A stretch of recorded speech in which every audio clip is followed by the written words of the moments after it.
Estamos começando mais um podcast Edson Costa Repórter. Se você não fez, inscreva-se no nosso canal no YouTube, recomende também aos seus amigos. Nas redes sociais, busque jornalista Edson Costa Oficial.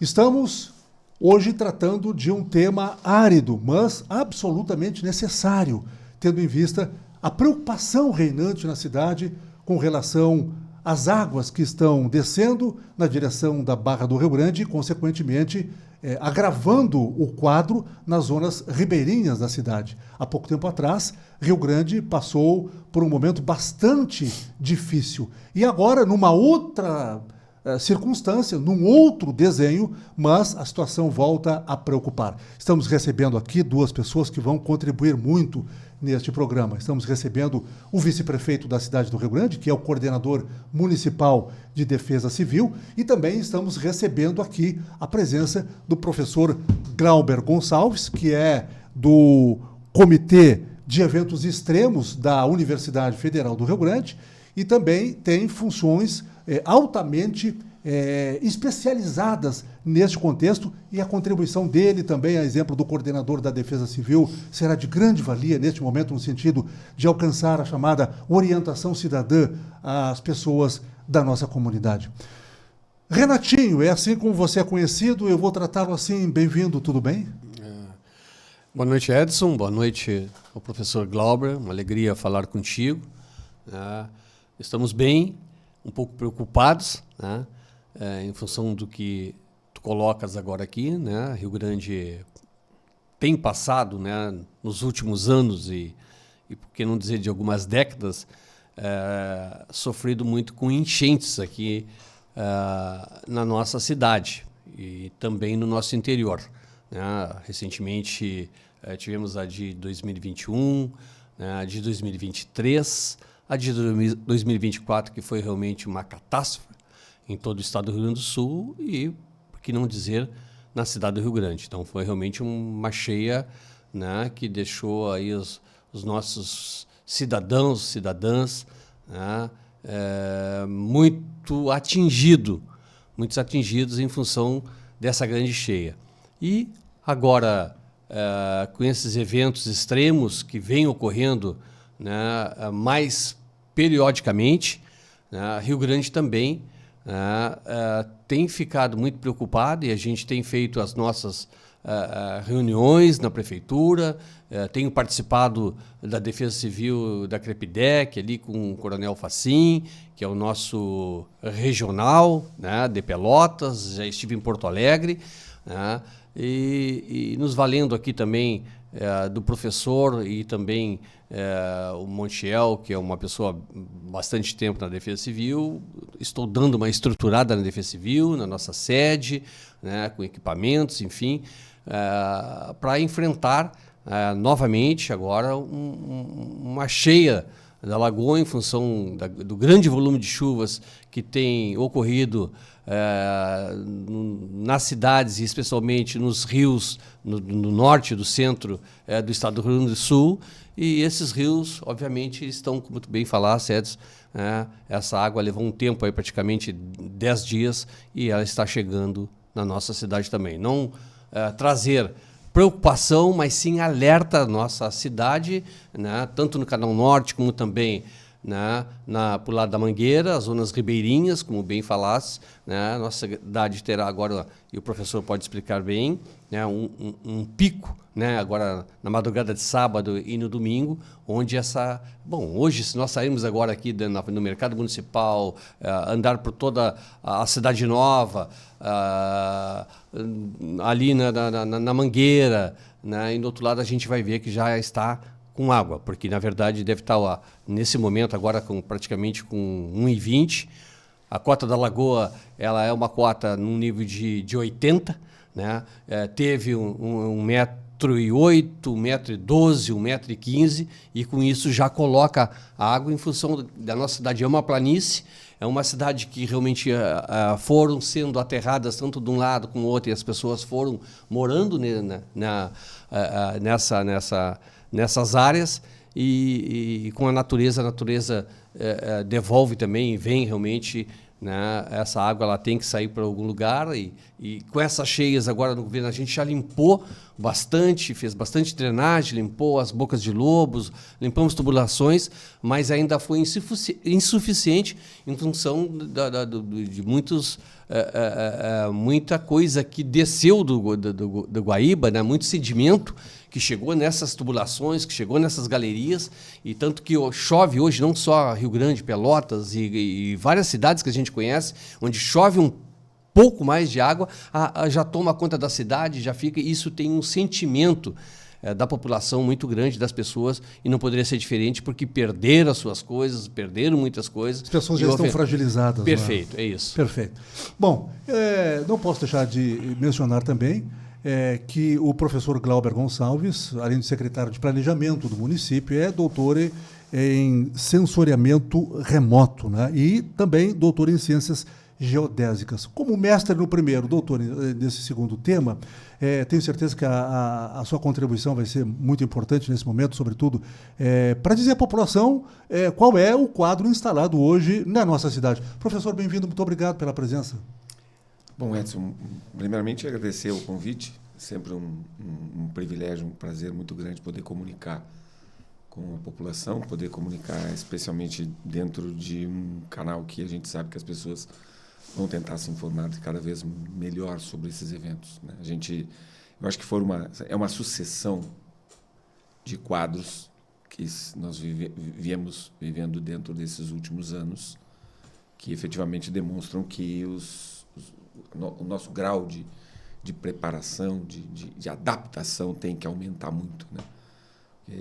Não é um caso esporádico assim, é uma sucessão de eventos que não são só eventos de inundação em Rio Grande, são eventos que incorporam, além do aspecto da inundação, os outros, as chuvaradas, as chuvas acima da média, os ventos intensos.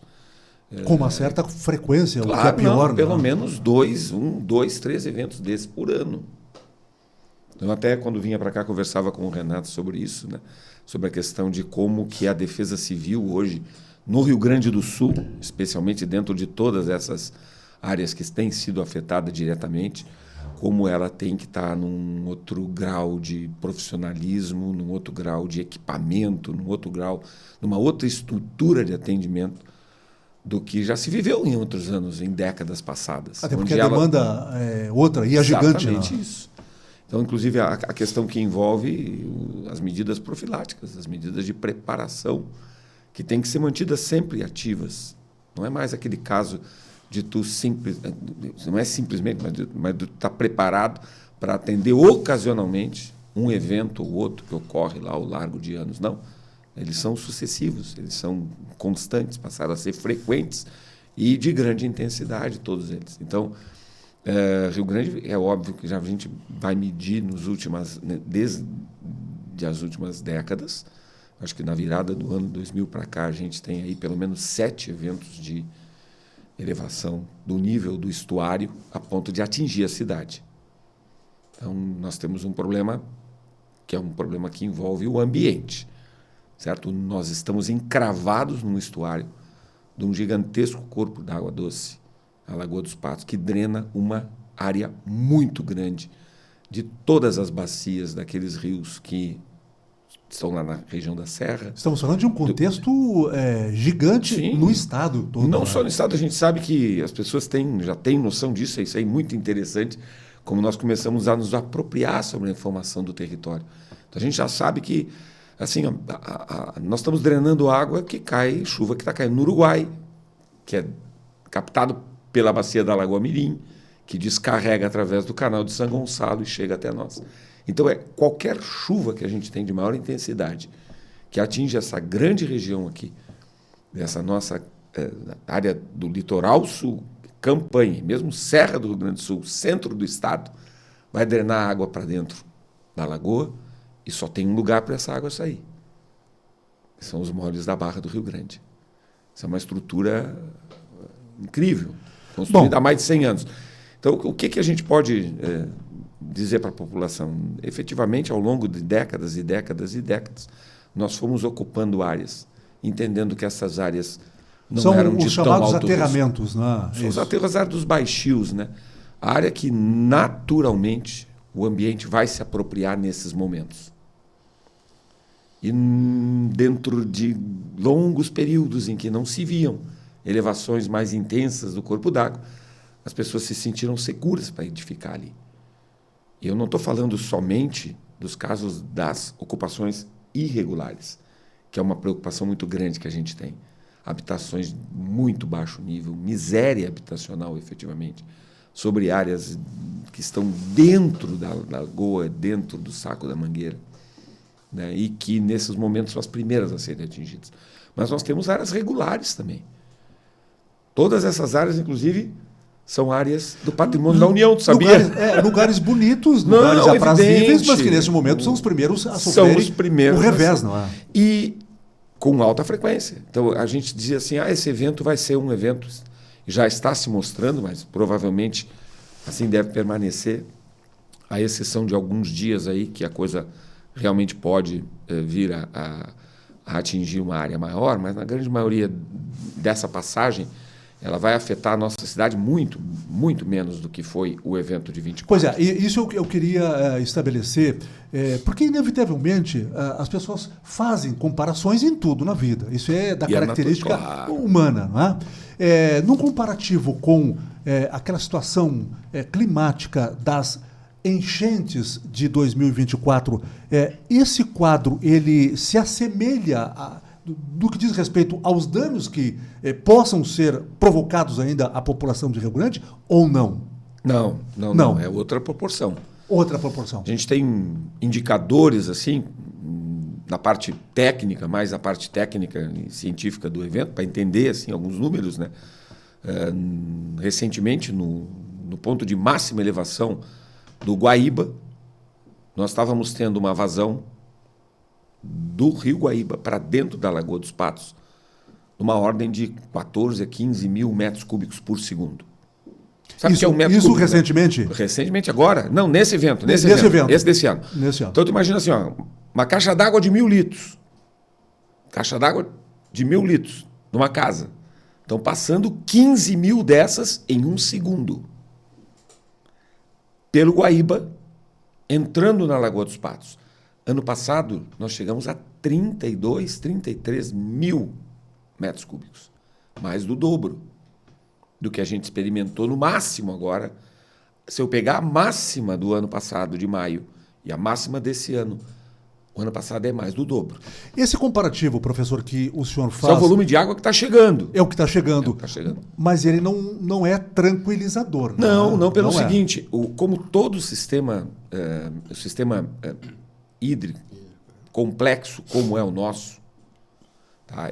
A gente diz que tem um regime hidrodinâmico nisso aí, ou seja, qual é a quantidade de água que esse nosso sistema envolve?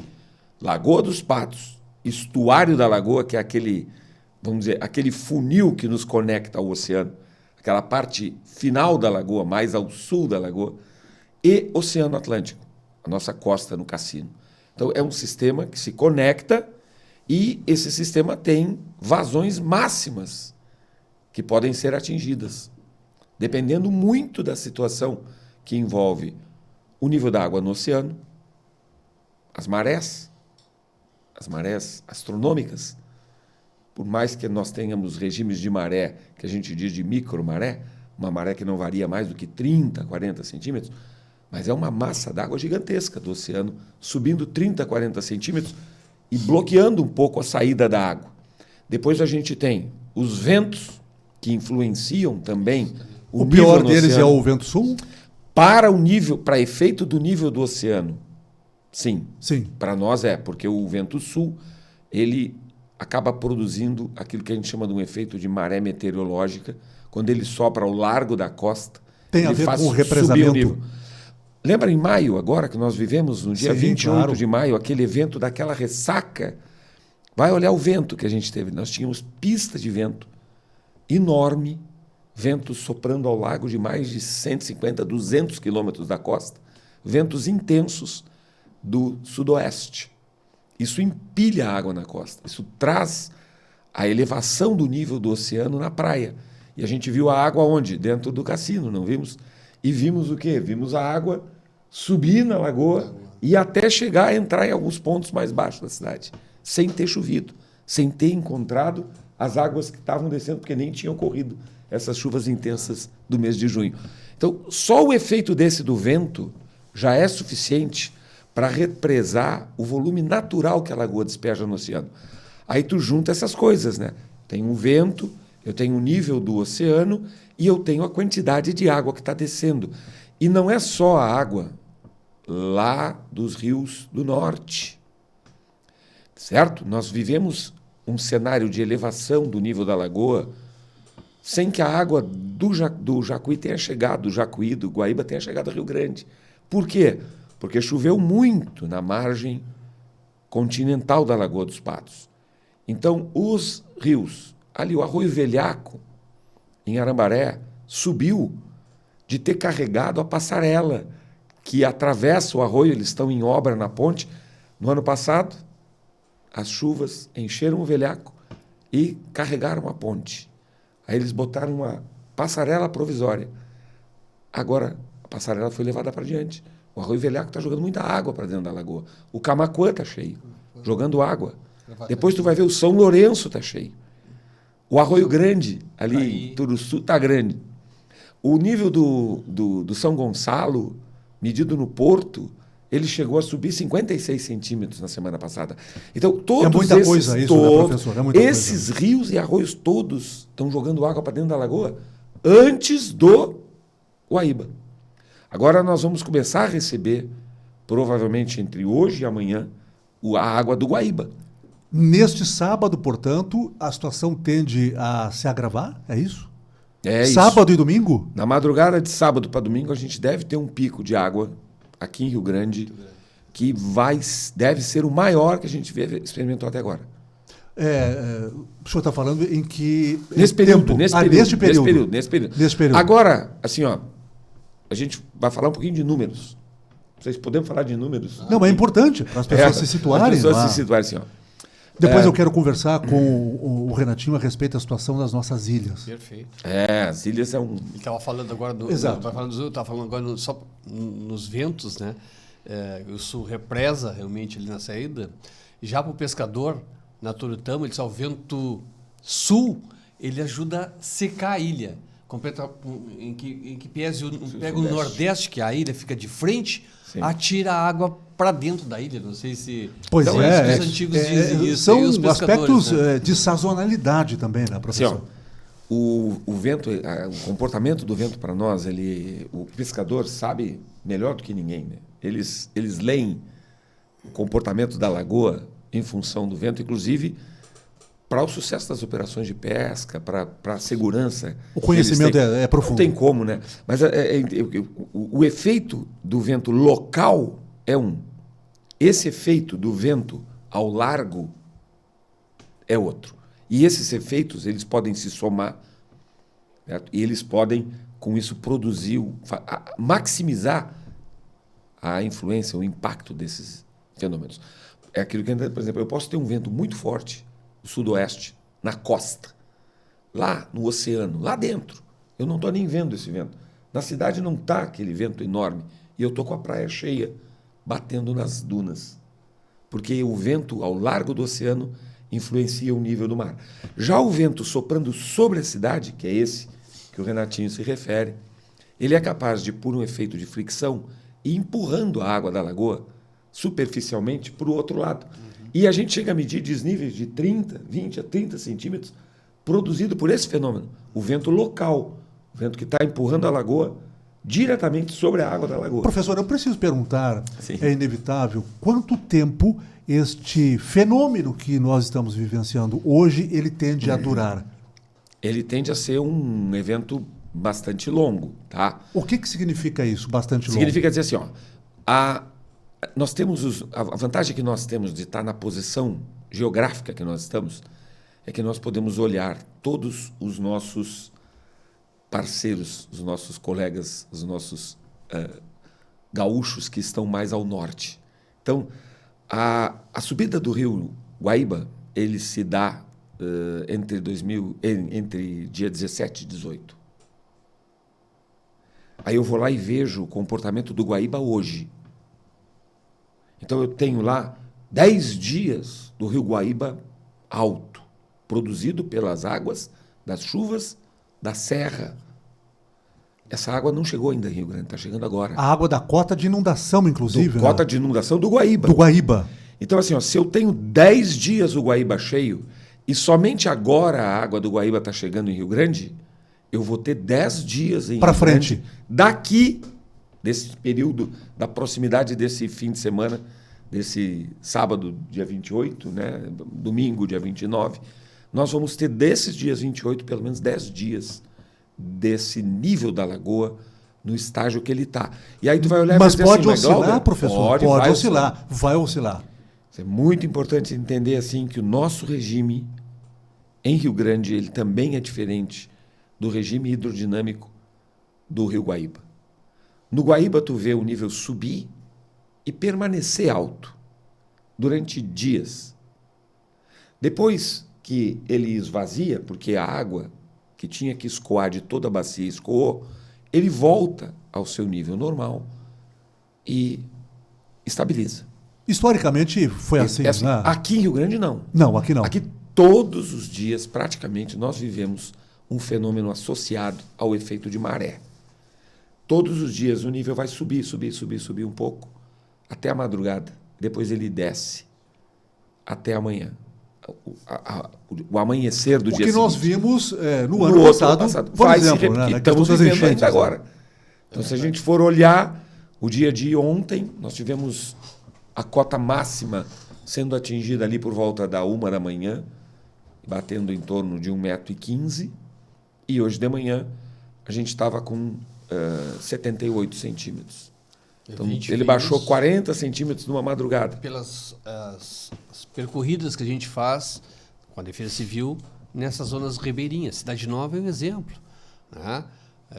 Ali, Major Carlos Pinto, aquele beco que tem lá no fundo da Major Lagoa Carlos Azul, Pinto, Padre Lagoa Feijó. Azul, todas elas até 15 de novembro têm esse reflexo, né? Então, ela passa assim, até um determinado horário, né? Ela vai enchendo. Quando passa de manhã, eu venho do cassino, aí eu levanto cedo, passo por ali, que gozado, tá seco. E ele baixa. Aí, hoje, até a repórter, a jornalista da RBS, aqui, daqui de Rio Grande, me ligou. Tem alguma área que possa estar alagada? Porque ela fez uma percorrida também, né? E disse, eu queria fazer uma gravação contigo, mas alguma hora... Disse, se tu fores na Lagoa Azul, lá tem água. Eu disse para ela ali, lá tem água. Até porque a Lagoa Azul também, quando a gente...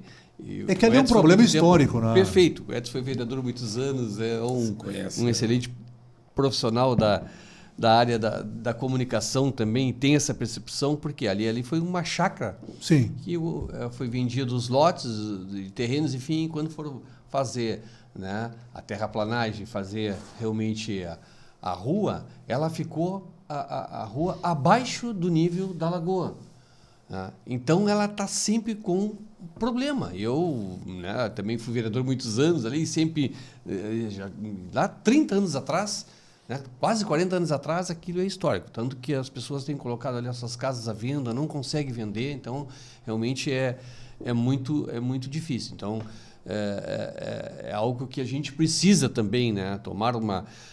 Ali foi feito ali uma pavimentação, depois na rua, ali foi feito ali umas benfeitorias, mas aí a canalização, a conexão que tem com a casa, né, lá com chuveiro, ou ali pode ser que não tenha ali também a parte de esgoto, tem a parte de fossa, enfim, e aí se mistura e essas conexões acaba adentrando também nas casas das residências. Professor Glauber, é importante que a gente diga a respeito dos cuidados, daquilo que a população pode fazer no sentido de ajudar o poder público nesse processo de relacionamento que precisa ser cada vez mais íntimo para que não só a Defesa Civil, mas todos aqueles que estão neste contexto, ajudando de uma ou outra maneira, possam caminhar na mesma direção. Então, essas zonas ribeirinhas, por exemplo, aqui a área Largaúcho, Navegantes, Mangueira, então são zonas bastante problematizadas que fatalmente, né, tendem a ter um agravamento também já no início desse pico aí, né? Sim, sim. A gente tem uma orla, a gente tem toda uma orla do estuário. Essas áreas da cidade são diretamente banhadas pela água do estuário. E aí foi o que a gente... Eu tenho imagens, Edson, de 1945, que mostram o Rio Grande. Logo depois da grande enchente de 41. Logo depois de 41. E a gente mostra que, em 41, o nível atingido pela enchente foi praticamente o mesmo do nível atingido em 24 aqui. Mas porque o impacto foi muito melhor, embora tenha ficado no imaginário de toda uma geração, a enchente de 41. Porque todas essas áreas do entorno da Cidade Nova, da Avenida Portugal até a margem, e do que hoje é a Valporto até a margem do Saco da Mangueira, não eram edificadas. E a densidade populacional era outra também, né? Então, infelizmente, nós tínhamos um ótimo referencial de nível, que é o cais do Porto Novo.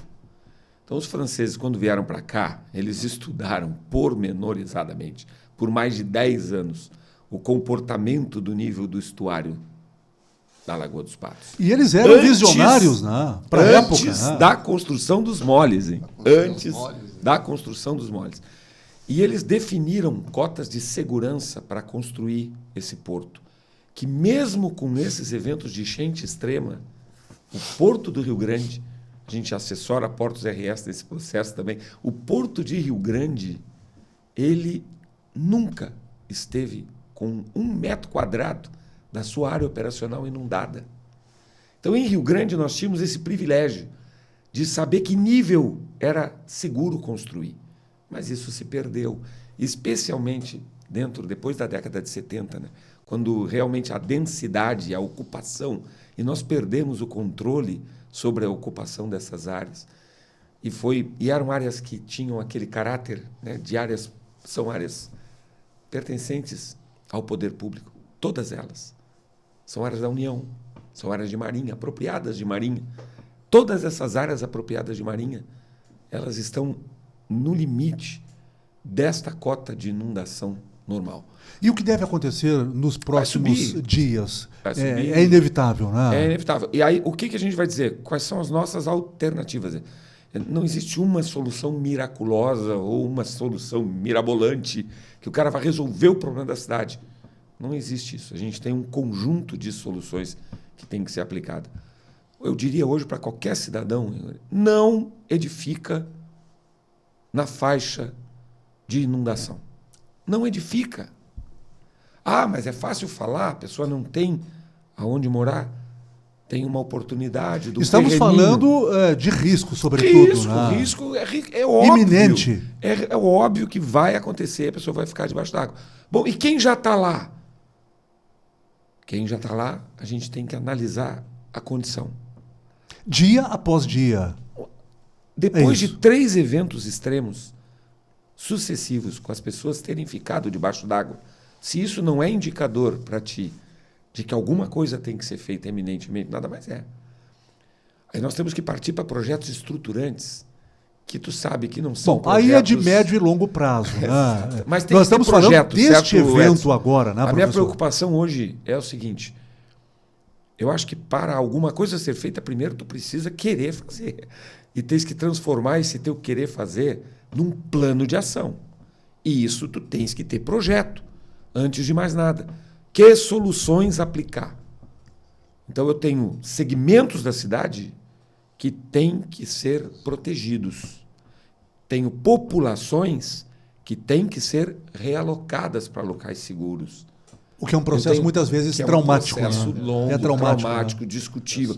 E, infelizmente, as pessoas, às vezes, elas vivem esse ciclo de uma maneira nós humanos, tu falou isso, nós vamos desenvolvendo essa resiliência, né?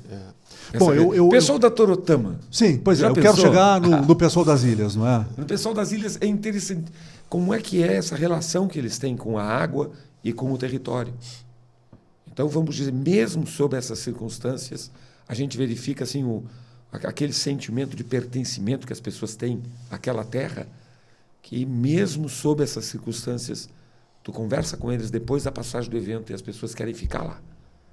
Então, que soluções tu vais ter? Tu tem que construir habitações que sejam seguras a esses eventos. Lá no norte do Brasil se constroem palafitas. Palafitas, doido, porque os rios, inevitavelmente... Nós entendíamos que aqui, no nosso caso, parece que não é.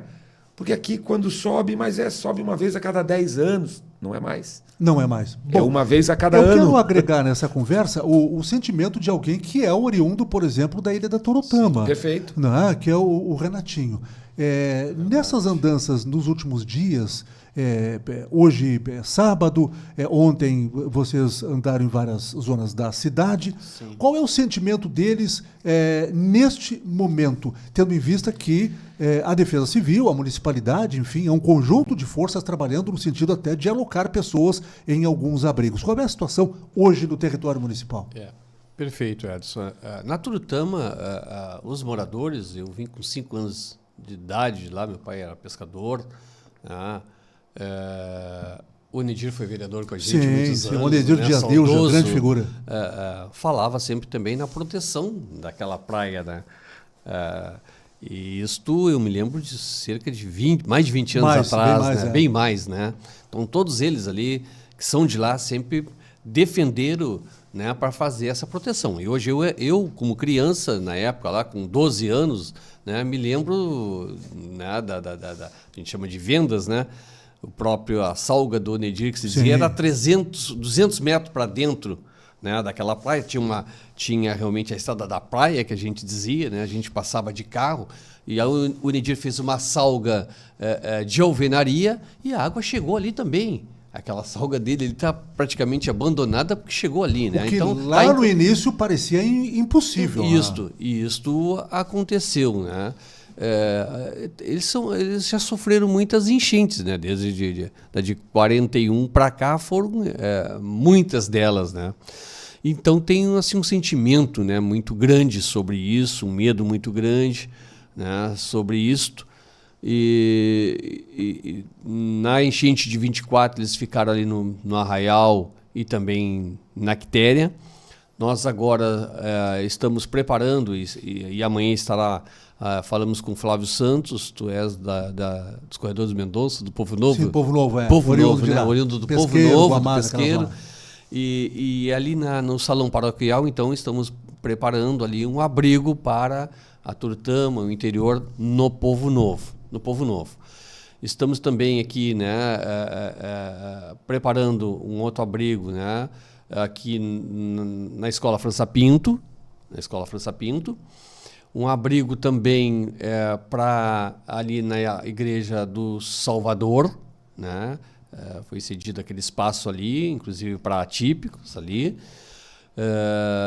Também a gente pensou que é um sentimento também das pessoas, né? Por exemplo, que perceberam o seu recurso, que perderam as suas coisas. A Turutama ficou só com um telhado, né? Da última enchente de 2024. Praticamente a água ficou num nível tão elevado que saiu todo mundo da Turutama, né? E aí muitas coisas foram perdidas.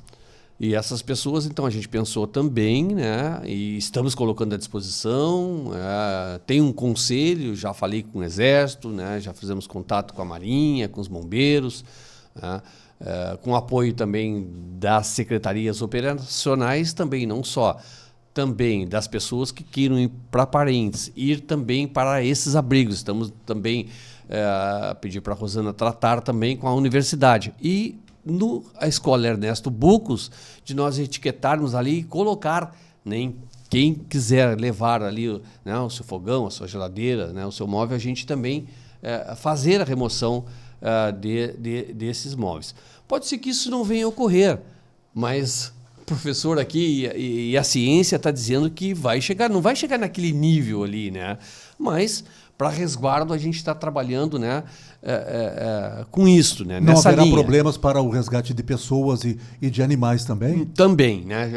Nós saímos daquela hora que tu me ligasses e eu até eu digo, ó, peço desculpa aí, porque a gente vai chegar com um pouquinho mais e deixei a prefeita Darlene, né, também tocando isto, né, e como a liderança da cidade, né, eu estava ali tratando com as secretarias, da Secretaria da Educação, da Ação Social, da SMAS, da Infraestrutura, dos Serviços Urbanos, o secretário de Relações Institucionais, o Cláudio Costa, que é também natural da Ilha dos Marinheiros, que é outra ilha também bem vulnerável também, maior a Turutama, mas a Ilha dos Marinheiros também com problema, a saúde, a nossa comunicação, o GPPE, né, e também a causa animal, que foi outro problema também, né, muito ocorrido. As pessoas têm os seus animais, por exemplo, a Turutama tem muitos cavalos também, né? Mas a Turutama agora não querem sair dos cavalos, né? A saída dos cavalos. Então nós vamos levar rações para os animais, enfim, e principalmente no que diz respeito aos animais, já foi cedido, na época da enchente, foi cedido novamente ali o Sindicato Rural e também o camping municipal, lá no cassino. Então será chipado, né, caso a gente possa trazer animais, coisa e tal, para que os animais também estejam também protegidos. Então fizemos essa reunião, essa montagem dessa estrutura, solicitando que as viaturas da prefeitura possam ser colocadas à disposição. Depois tem a situação da alimentação, tem a situação dos voluntários, dos jipeiros, enfim, tudo aquilo que realmente... Um trabalho em rede. Um trabalho em rede. Perfeito, Edson, foi o que eu anotei aqui, um trabalho de rede, de apoio, né? Atrás depois do Banco de Alimentos, do Mesa Brasil, das cozinhas comunitárias, que são aquela pessoal que já diuturnamente aí, né, e especial na noite. Nós agora estávamos e pela Defesa Civil, né, na campanha do agasalho. Foi uma outra coisa que eu também, né, junto com a prefeita, a gente se preocupou muito, principalmente, né, antes propriamente da cheia, mas de situação de rua. Parece mentira, mas eu me deparei com... tem muita gente. 235 pessoas, né, no cassino, em torno de 50 pessoas. Né, 235 no total? No total, mas poderá chegar a 300. Né? A reunião que eu tive com o Fernando, que é a pessoa encarregada do consultório de rua, que tem feito essas abordagens, enfim... Né, se deparou com esse número, né, pessoas que é um número preocupante. Bastante preocupante, bastante preocupante. Estamos no inverno. No inverno, frio, então isso é bem agravante. Outro dia a gente pegou um ônibus e fomos ao encontro dessas pessoas, levar alimentação, levamos agasalhos, tivemos no CARI, que é pessoas que ficam ali, né, no CARI. Então, estamos trabalhando nesse sentido aí, né, de buscar e de dotar a infraestrutura de colchões, né, esses abrigos, né, com higiene, enfim, com roupas, enfim, para que a gente possa atender, né, essas pessoas que possam estar aí né, no apoio do governo e também de tudo aquilo que precisa para que a gente possa atendê-los. Professor Glauber, melhor cenário e pior cenário para os dias que se aproximam. O que se pode dizer para a população? Complexo, é difícil isso, né? Complexo, né? Complexo, não. Assim, o Comitê de Eventos Extremos da FURG tem a professora Elisa Fernandes, trabalha no laboratório de oceanografia costeira estuarina, que tem esse modelo hidrodinâmico muito bem calibrado, que foi o modelo que amparou praticamente todos os dados que nós geramos no ano passado, que foram entregues e subsidiaram a ação da Defesa Civil, da Portos RS, dos municípios de Rio Grande, também em Pelotas, São Lourenço e São José do Norte, a gente também simula. Então, o que acontece? Esse último resultado do modelo, que é um modelo mais próximo que a gente tem, em termos desses próximos dias, indicam efetivamente que essa madrugada... De sábado para domingo. Então, a gente vai ter provavelmente uma elevação mais... a maior elevação que a gente viveu até agora, alguma coisa em torno de 60 centímetros acima do nível da pedra do cais lá, do CCMAR. Lembrando sempre que no ano passado, estamos falando agora de 60 centímetros ali do nível. Ano passado o valor ultrapassou 1,20 m nessa mesma posição. Então isso é só um parâmetro assim de sim, para as pessoas comparação, terem 60 como mais entender 60, melhor a tem uma ideia situação. de quase 1,20 m. Então, é menos da metade. Pessoas terão que O sair que de eu costumo casa em dizer algum setor, professor? Acredito que sim. Nós vamos ter setores que vão botar mais de 40 centímetros de lâmina d'água. Dentro desse cenário, se ali no CCMAR o nível bater no 1,40 m, que está previsto no modelo, então isso, se a gente pode jogar esse comportamento por toda a orla da cidade. E aí nós vamos ter aqueles pontos mais baixos, ali nos fundos da Deodoro, lá nos fundos da Rio Grande, ali na área da Lagoa Azul, realmente com níveis d'água que podem vir a ingressar no interior de algumas moradias, aquelas que estão mais baixas. Esse 1,40 m seria quando, mais ou menos, professor? Não, a gente tem que tomar cuidado com esses valores e os referenciais, tá?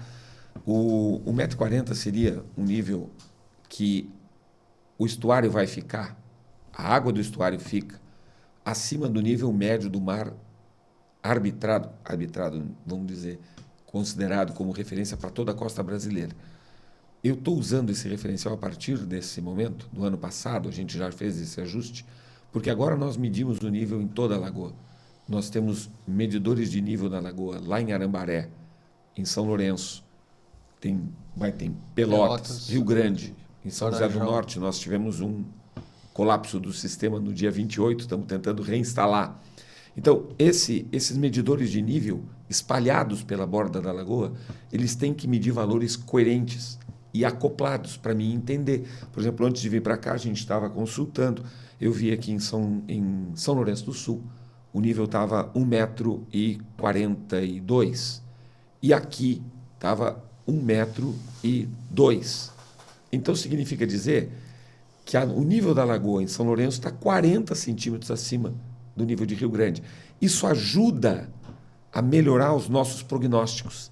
Se eu conheço o desnível da água ao longo de todo o corpo d'água, eu consigo estimar com alta precisão o comportamento hidrodinâmico da lagoa.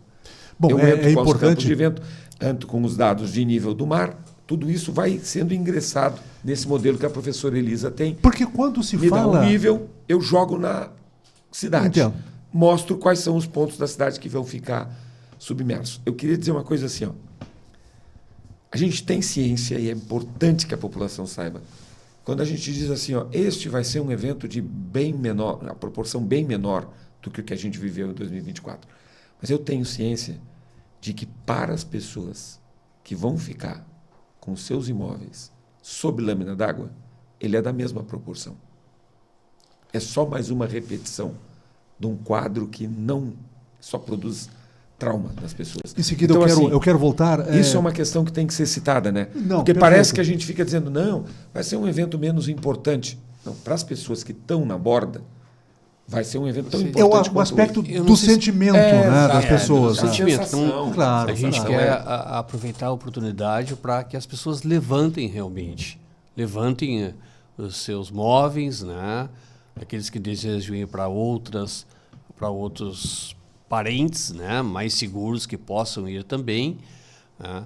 E a gente vai fazer esse alerta, a Defesa Civil vai percorrer com outras secretarias para comunicar à população, sem fazer realmente um alarde assim, de grande preocupação, mas alertar a população nessas áreas conhecidas por todos nós, que comentamos aqui, a zona toda ribeirinha aqui, na Santa Teresa, ali na Vila Dias, Mestre Jerônimo, né?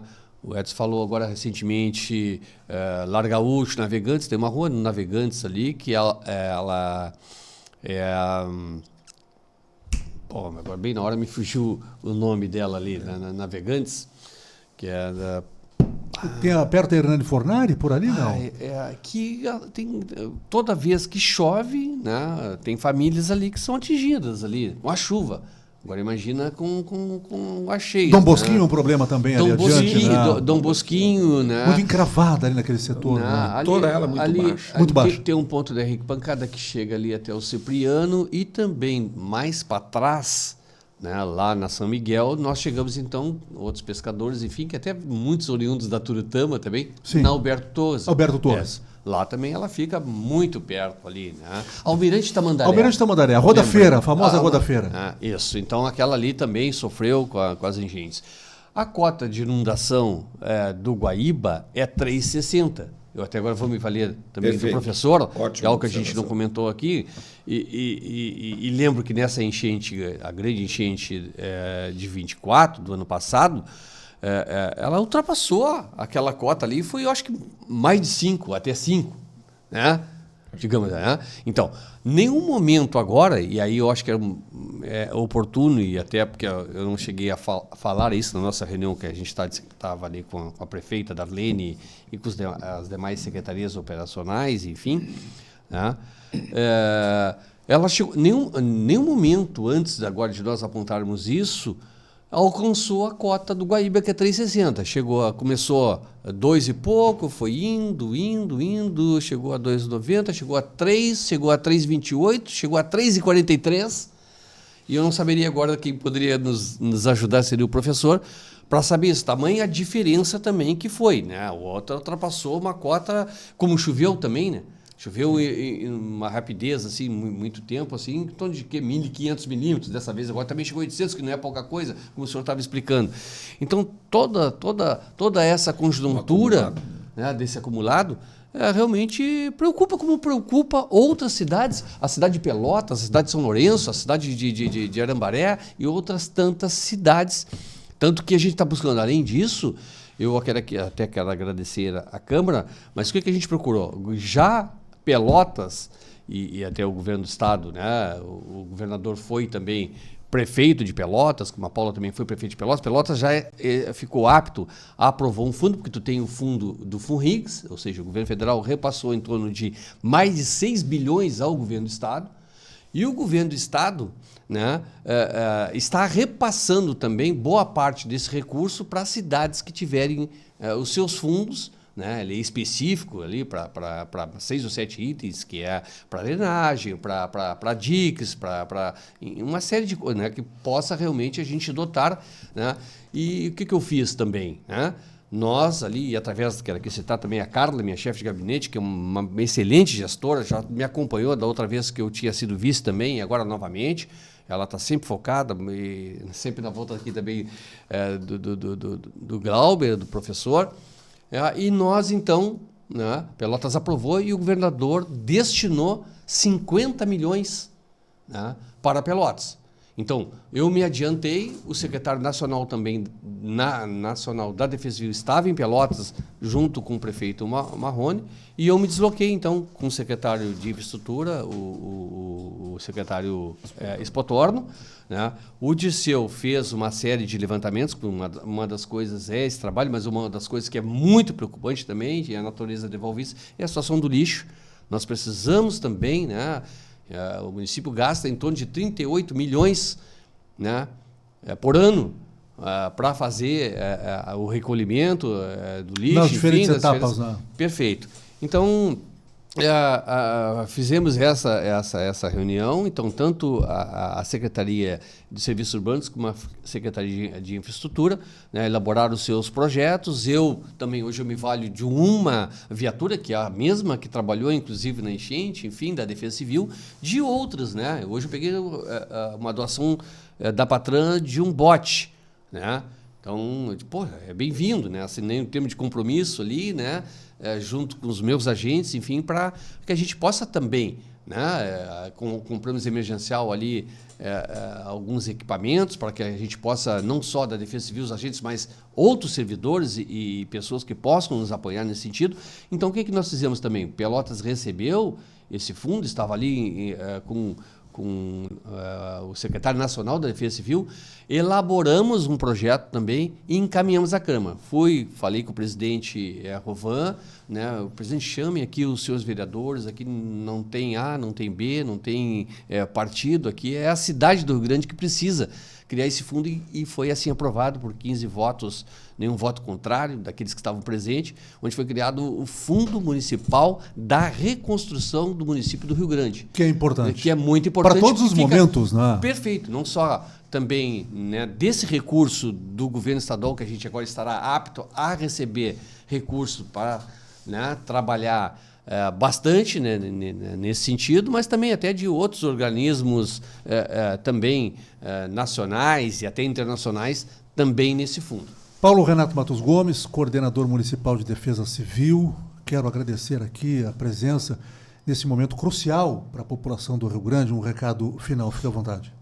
Eu quero aqui primeiro, Edson, agradecer o espaço, né, do Edson Costa, repórter, né, a tua gentileza aqui, agradecer o apoio do nosso professor, que também, né, eu estou morando no Cassino, a gente levanta muito cedo e sai nas suas atribuições, eu costumo dizer a gente, a prefeita também me coloca muitas tarefas, além de ser coordenador da Defesa Civil. Se fosse só o coordenador da Defesa Civil, mas além disso, né, o vice-prefeito responde também pela prefeita e ali eu estou em várias atribuições do meu cargo do dia a dia. Ontem eu estava lá na Quinta com outro problema também judicial que já persiste há muito tempo. Do Arroio, né? Do Arroio, que são pessoas que moram na encosta, né?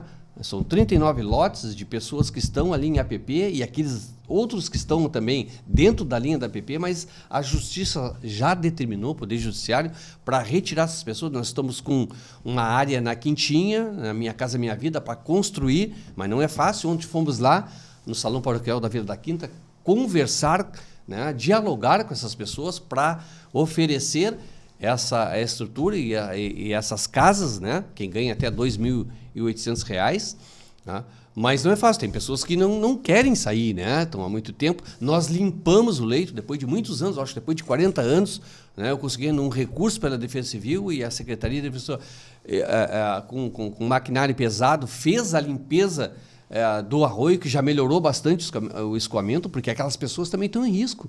Claro, estão até 30 meses na beira do Arroio. Então, a gente vem trabalhando bastante, com algumas dificuldades também, que a gente sabe que não é fácil, não consegue atacar tudo, mas pode dizer que a gente está determinado e com muita vontade de trabalhar e com as forças e com o apoio também da cidade, da população e de outros órgãos, né, de fazer esse enfrentamento que a gente sabe que não é fácil. Muito obrigado. Bom, secretário Glauber Gonçalves, professor, membro do Comitê de Eventos Extremos da FURG, mestre em sensoriamento remoto, dentre tantas outras coisas, mas nesses 2 minutos finais, o que é importante na sua avaliação como uma pessoa extremamente preparada para fazer o enfrentamento deste momento, do ponto de vista da orientação às pessoas que estão nos acompanhando nesse momento? Isso é fundamental. As pessoas precisam de assessoramento, não só da autoridade, mas da pessoa que conhece e que pode dizer exatamente o que deve, o que pode ser feito agora. Primeiro, agradecer a oportunidade também, Edson. Foi um prazer, um privilégio, e disponha, tá? Estou à disposição, qualquer uma dessas coisas que a gente pode ajudar. Assim, ó, eu acho que a gente tem que empoderar um pouco a população, sim, dar boa informação para a população. Dizer para as pessoas que nós estamos com um site no ar, o Monitoramento Lagoa dos Patos, que mostra em tempo real as medidas dos nossos linígrafos, aqueles que principalmente são utilizados para guiar o comportamento da lagoa aqui. E esse mesmo material, ele está sendo utilizado por toda a equipe que está acompanhando esse evento. Então, confiar que a Defesa Civil tem hoje, sim, uma condição técnica de poder informar a população com alguma antecedência do impacto que esses eventos vão ter sobre cada uma dessas áreas da cidade. Confiar. As pessoas confiar que é só informação. Infelizmente é só informação, mas é uma informação que tem que ser levada em conta. As pessoas elas vão ter que se proteger, do ponto de vista de salvaguardar os seus bens, especialmente essas que estão muito próximos à hora, muito próximos. Não é um evento da proporção do outro, como eu disse. Ele é um evento menor, mas sim vai colocar vulneráveis aquelas famílias que já estão vulnerabilizadas por uma intercorrência de eventos que ocorreram nos últimos anos. E nós vamos ter, sim, que pensar muito melhor a forma como proteger essas famílias. Porque não pode ser, esses eventos vão voltar a ocorrer. A gente tem que entender, parece que é longe, mas não é longe não. Essa coisa das mudanças climáticas, elas operam de forma diferente sobre cada ponto, sobre cada comunidade. Aqui na nossa, está operando, nos trazendo esses impactos com muito maior frequência. E nós temos que nos cuidar, temos que aprender a nos adaptar a isso. Ok? Então, o pessoal tem que começar a orientar as suas edificações, entender que o poder público tem que trabalhar em projetos que não são fáceis de serem captados para poder proteger quem aí está. Então, existe toda uma coordenação para isso. E eu espero que realmente a gente possa avançar. Não é um projeto de única e exclusivamente uma administração, é um projeto que envolve todo um conjunto de atores, a própria universidade, com a sua capacidade técnica, as associações de bairros que estão ali, vivenciam, que têm como fazer, sem sombra de dúvida, contribuições fundamentais. Eles sabem muito bem, como ninguém, qual é a condição que eles ficam, como é que aqueles meios se comportam, o que drena mais rápido, quais são as coisas que ajudam. Entender que, às vezes, essas obras que o poder público vai fazer, elas, evidentemente, têm um tempo de retorno. A gente sabe que, por exemplo, teve uma obra agora na calha do Canalete, da Major Carlos Pinto, com uma casa de bomba que está sendo implantada lá. As pessoas podem imaginar que isso vai de alguma forma. Não, está longe ainda. Vai ter um evento, é um tipo de estrutura que vai ajudar em algumas chuvaradas, em algumas precipitações grandes sobre o local, mas num evento como esse, ela não está ainda sequer adequada a poder contribuir. Sabe? Existe um ramo todo da engenharia que tem que ser explorado para que tecnicamente possa se proteger uma cidade vulnerável como a nossa. Muito obrigado, professor. Um abraço. Portanto, conversamos aqui com duas pessoas que prestaram informações importantes à sociedade rio-grandina neste momento. Se você não fez ainda, inscreva-se no canal do YouTube do Edson Costa Repórter, que é o podcast que trata de assuntos que importam realmente à nossa comunidade. Também nas redes sociais, busque as nossas plataformas no Instagram, jornalista Edson Costa Oficial. Muito obrigado a todos e até a próxima.